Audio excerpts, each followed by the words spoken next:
Olá, vamos falar um pouco da recuperação da economia brasileira no segundo semestre de 2020, pós-Covid. Será uma recuperação em V? Será que a gente vai conseguir recuperar o patamar de produção anterior do Covid, de janeiro, fevereiro? Será que a gente vai conseguir voltar a crescer de maneira mais vigorosa? Vou mostrar alguns dados aqui atualizados que nos ajudam a entender essa questão, né? O resumo da ópera é que a economia brasileira está sim se recuperando, existe um desenho de um V, a gente vai ver já na sequência dos números. Esse V é mais pronunciado na produção industrial, a gente vai ver que praticamente a produção industrial brasileira voltou para o patamar pré-Covid.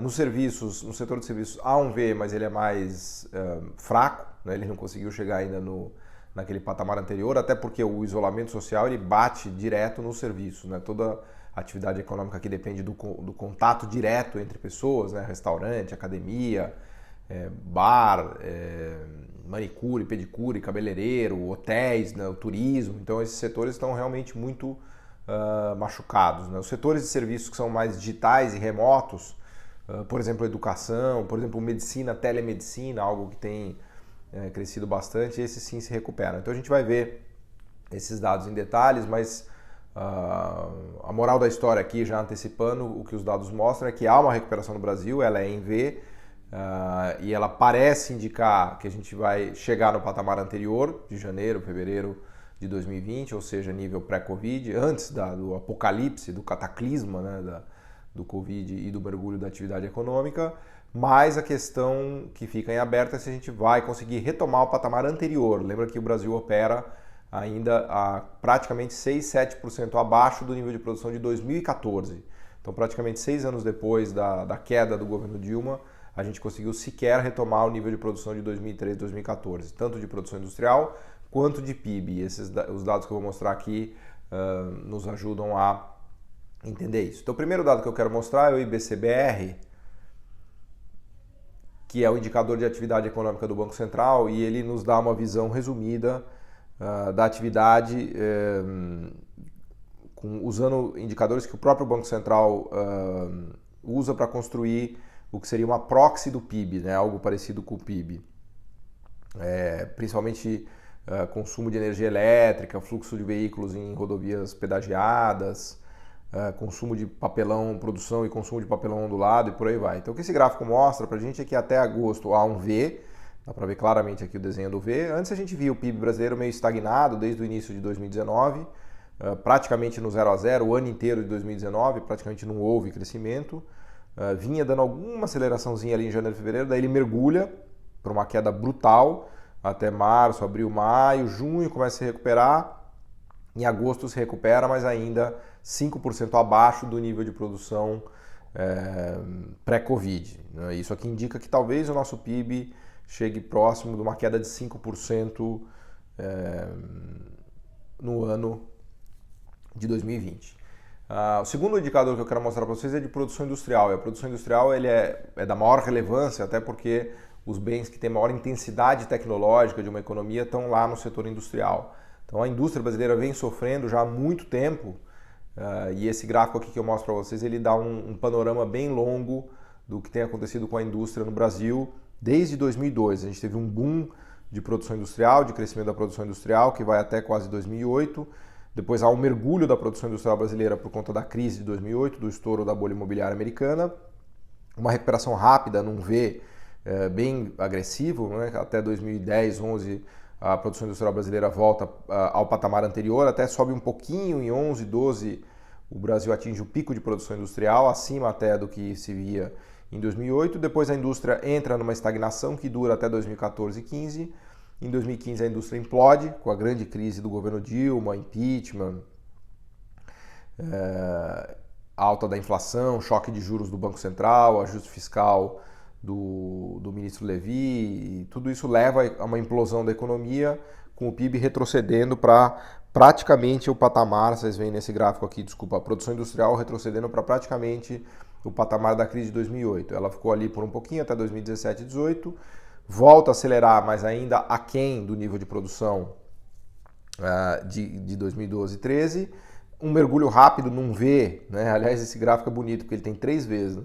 O segundo V é a greve dos caminhoneiros, que é uma interrupção repentina da produção no Brasil por conta da greve dos caminhoneiros, que ainda no governo Temer, que volta rapidamente. Depois a indústria fica de lado, ainda de lado, abaixo, bem abaixo do patamar 2012 e 13, mergulha na Covid para o menor nível histórico da série de produção industrial do Brasil e agora retoma praticamente para o mesmo nível, esse dado está atualizado até agosto, praticamente o mesmo nível de produção industrial. Conforme eu dizia, o setor industrial tem se recuperado bem mais. Quando a gente olha, agora na sequência eu vou mostrar para vocês o índice de produção do setor de serviços, que é a PMS, que é a Pesquisa Mensal de Serviços do IBGE, e ela vai mostrar que o setor de serviços brasileiro está muito, muito aquém ainda do nível de produção anterior ao Covid, né, e, portanto, sofre muito.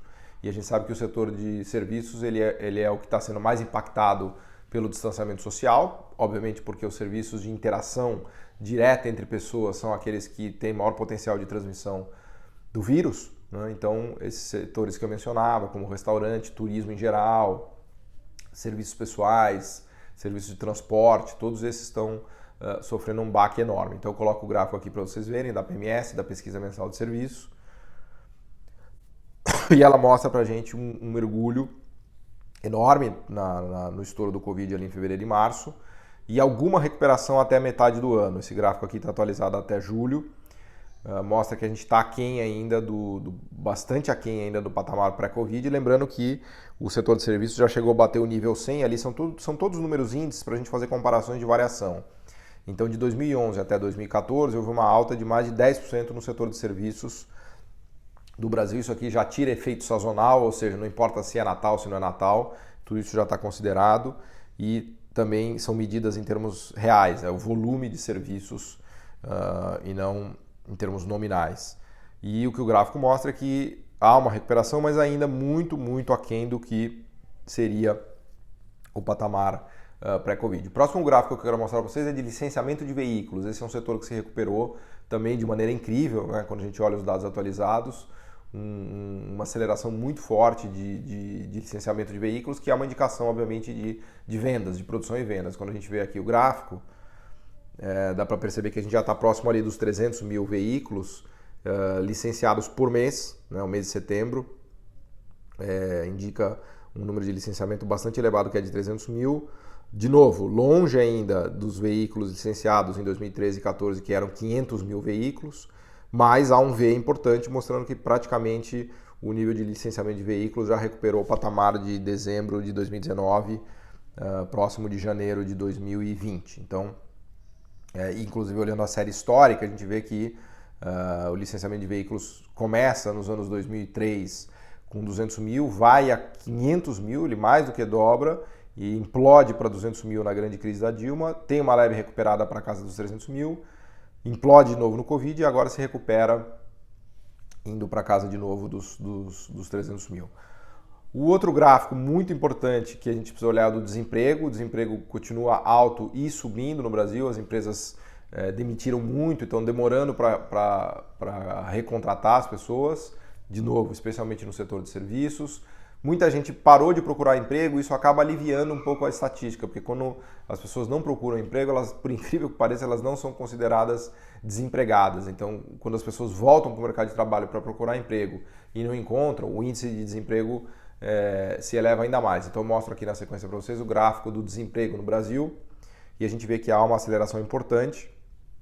Os últimos dados que a gente tem já de julho e agosto colocam o desemprego na casa de 14% no Brasil, que seria o maior desemprego desde 2010, 2011, praticamente a máxima da série histórica. E essa indicação de desemprego é chave para a gente, porque ele que vai nos ajudar a entender se a inflação vai voltar ou não no Brasil. Então tem uma grande discussão que se coloca agora, pós-Covid, que é da volta da inflação. Quando a gente olha os gráficos de inflação, e eu vou mostrar na sequência, a gente vê que há uma disparada de preços no atacado, né, dos IPAs e dos IGPs, que a gente fala bastante.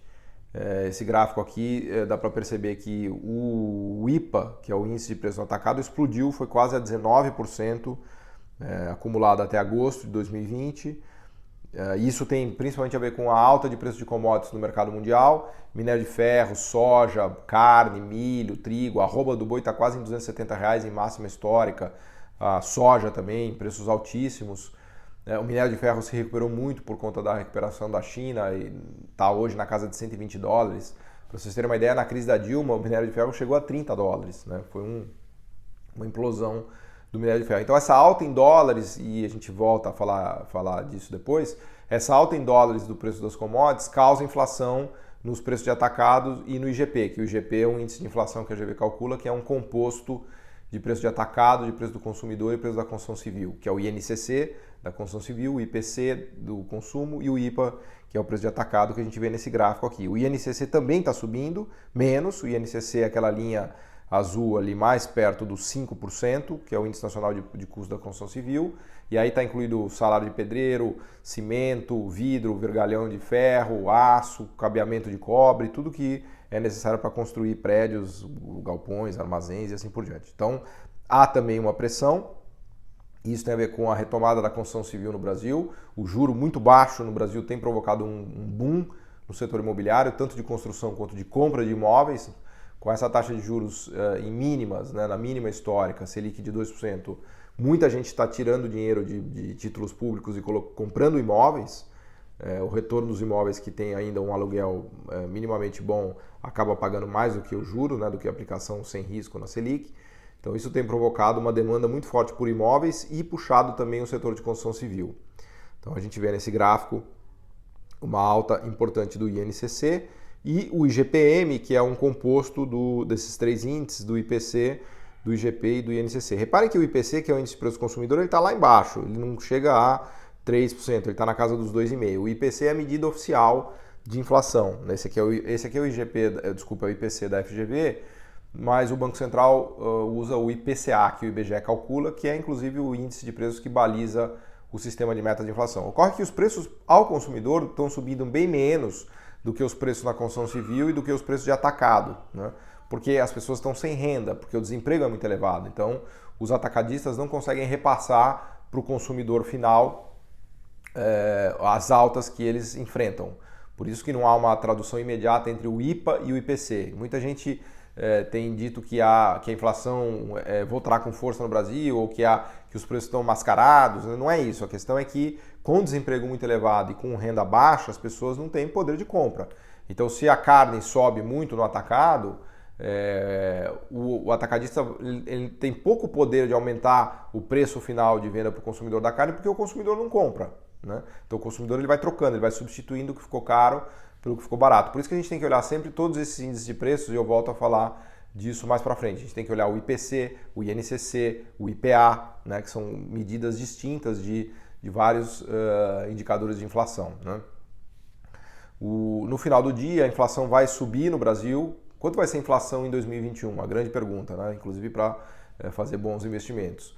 Tudo vai depender do tamanho do desemprego e quanto que o desemprego vai conseguir ancorar para baixo os preços de consumidor e os salários.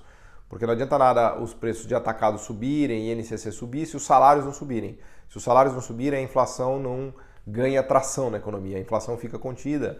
E isso a gente pode ver nesse gráfico aqui que eu mostro na sequência também, que compara a inflação de serviços com alimentos e com bens industriais e com preços administrados. Preços administrados são conta de gás, conta de luz, tarifas de transporte e assim por diante. Então vejam que os alimentos explodiram nessa atualização até agosto, eles acumulam uma alta de 11,4% no Brasil, enquanto que o preço dos serviços está lá embaixo, na mínima, com uma alta de 0,8% acumulado. Isso aqui é num ano, em 12 meses. Então vejam que isso aqui mostra que num ano a inflação de serviços está correndo em 0,8%, que é muito, muito, muito baixo, né? E os administrados correndo na casa de 1,1% e os bens industriais correndo na casa de 0,9%. Então o que esse gráfico nos mostra é que a inflação que existe é basicamente de preço de atacado e de alimentos. E a pergunta que a gente faz para o ano que vem é o quanto que disso será traduzido para preços de consumidor. Minha visão é que como a economia está muito fraca, estagnada, não haverá poder de repasse, porque o desemprego está elevado, portanto os salários não vão aumentar e as pessoas não terão renda para comprar, para pagar aumentos de preços. Então eu não vejo um processo inflacionário voltando com força no Brasil. Minha visão é muito mais a de que os preços de atacado e da construção civil vão parar de crescer.